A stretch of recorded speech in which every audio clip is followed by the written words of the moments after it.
जिंदा हो गए या वो। शाम के करीब 7:30 बज रहे थे। तेज कदम बढ़ाते हुए मारुति राव पोस्टमार्टम रूम की ओर चल पड़े। मारुति राव पोस्टमार्टम के माहिर खिलाड़ी थे। सालों का तजुर्बा उनके नाम था। सांवले रंग और हट्टे कट्टे शरीर के साथ उनकी काली दाढ़ी और गुस्सैल चेहरा मानो उनके काम के लिए ही बना था। पुलिस वाले भी जिस लाश को देखकर सिहर जाते, मारुति राव ऐसे शवों को भी बड़ी आसानी से संभाल लेते। बारिश के पानी में गल चुके या फिर हजारों कीड़े से भरे बदबूदार शवों को भी वो बड़ी ही सहजता से पोस्टमार्टम कर देते। उनकी इसी हिम्मत की वजह से सरकारी अस्पताल के उनके साथी उनकी खूब तारीफ किया करते थे और इसी हिम्मत की वजह से अस्पताल के सीनियर डॉक्टर सावंत साहब मारुति राव पर खास मेहरबान थे।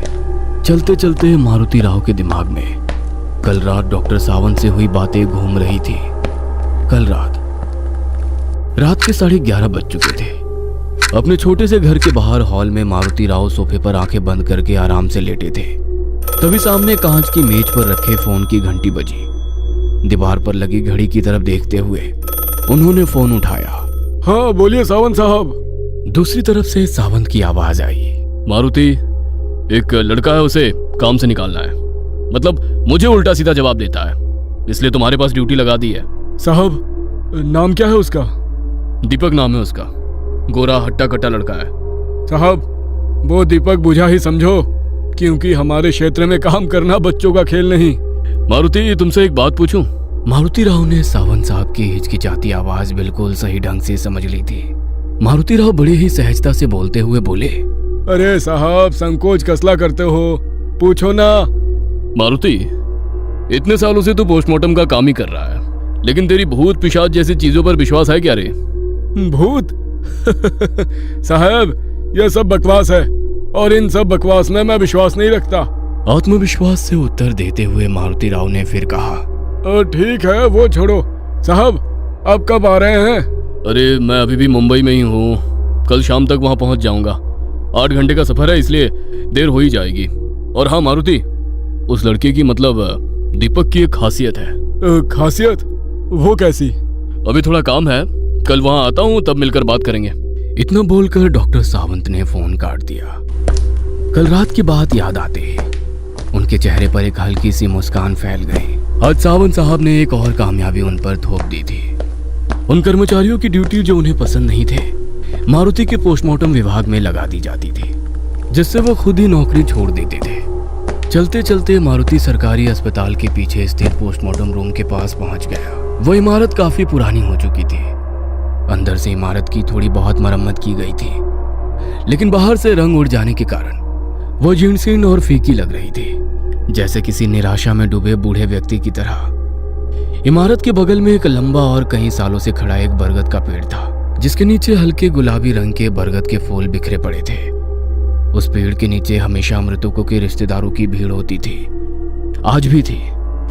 पोस्टमार्टम रूम के खुले दरवाजे से अंदर आते ही हमेशा की तरह फिनाइल की तेज गंध उनकी नाक में समा गई। पोस्टमार्टम रूम के होने के बावजूद वहां बहुत साफ सफाई थी। जमीन और दीवार पर लगभग 5 फीट की ऊंचाई तक सफेद टाइलें लगी हुई थी। पोस्टमार्टम के लिए तैयार की गई मेज भी इसी तरह सफेद कपड़े से ढकी हुई थी।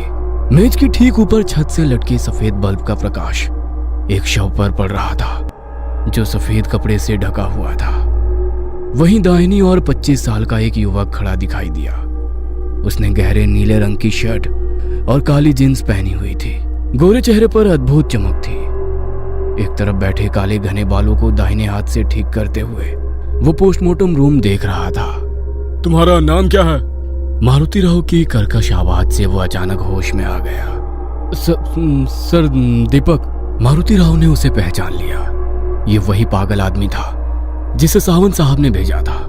उसकी तरफ तिरछी नजर डालते हुए मारुति राव ने हल्की सी मुस्कान के साथ कहा, दीपक पोस्टमार्टम देखते वक्त बुझ मत जाना दीपक। मारुति राव ने पोस्टमार्टम का पोशाक पहना और सामने काले रंग का प्लास्टिक कागज बड़े करीने से बांधा। पोस्टमार्टम टेबल पर रखे शव की तरफ देखते हुए उन्होंने दीपक से कहा, अगर डर लग रहा है तो अभी बता दो। क्या है कि बहुत सारे लोग यहाँ चक्कर आके बेहोश हो जाते हैं। इसीलिए बोल रहा हूँ। और ऐसा कहते हुए उन्होंने शव से सफेद कपड़ा हटा दिया। शव की हालत देखकर मारुति राव बोले, लगता है कोई 25 साल का नौजवान है। सिर बुरी तरह से कुचला हुआ है, मतलब किसी ने इसके सिर पर कोई बड़ा पत्थर मारकर इसकी हत्या की होगी। शव की हालत देखकर दीपक ने झट से अपनी आंखें बंद कर ली। इतनी जल्दी डर गए? अभी तो सिर्फ सिर फूटा है।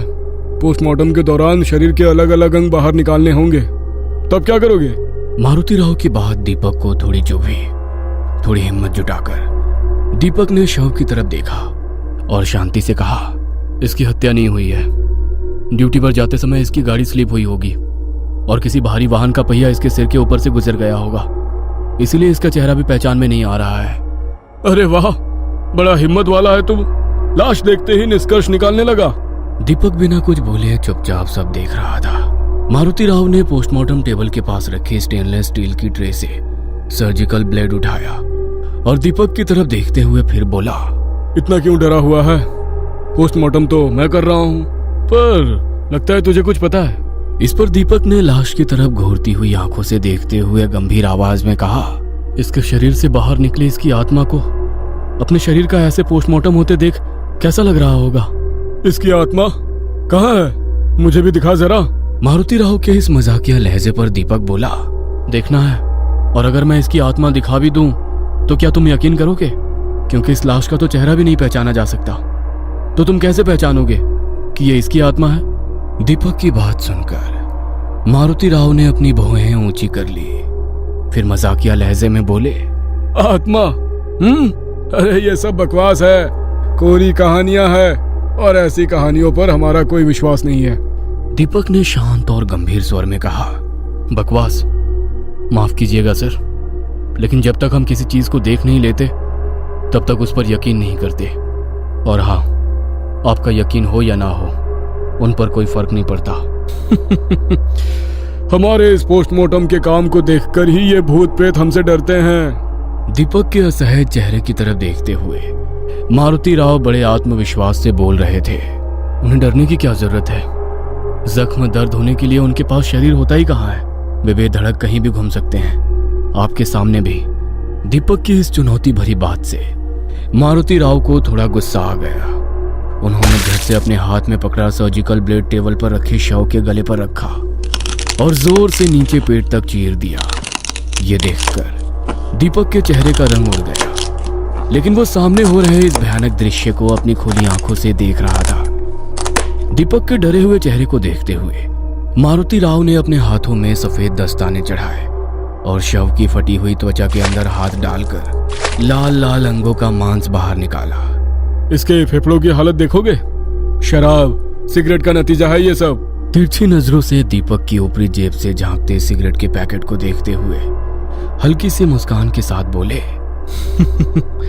तेरे फेफड़ों की भी ऐसी ही हालत हो गई होगी, अभी चेक करूं क्या?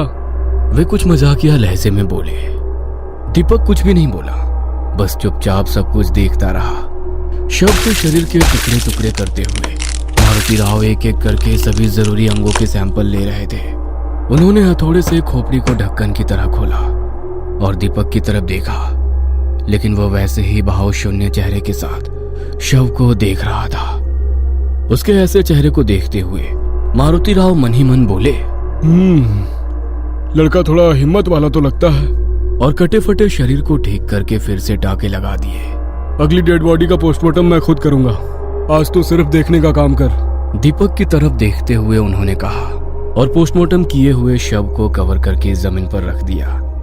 तभी उनकी नजर बगल में रखी दूसरी डेड बॉडी पर गई। सफेद कपड़े से ढका हुआ वो शव कुछ देर पहले ही आया था। लाश के पास रखे पैड पर मृतक का नाम लिखा था। उसे देखकर मारुति राव ने अपनी भौहें थोड़ी सी कोड़ ली और दीपक की तरफ देखा, लेकिन वो वैसे ही थोड़ा निडर होकर खड़ा था। अब वो सच में निडर था या निडरता का दिखावा कर रहा था, ये उन्हें समझ नहीं आ रहा था। मतलब कुछ लोगों का ऐसा ही होता है, अंदर से चाहे कितना भी डर जाए पर उस डर को चेहरे पर नहीं आने देते। मारुति राव ने पैड पर लिखी जानकारी पढ़ी और शव के चेहरे से धीरे से सफेद कपड़ा हटाया। ऐसा करते ही उनके हाथ से वो पैड छूटकर टेबल पर गिर गया। अभी तक एक अजीब से आत्मविश्वास के साथ घूम रहे मारुति राव के चेहरे का रंग ही उड़ गया।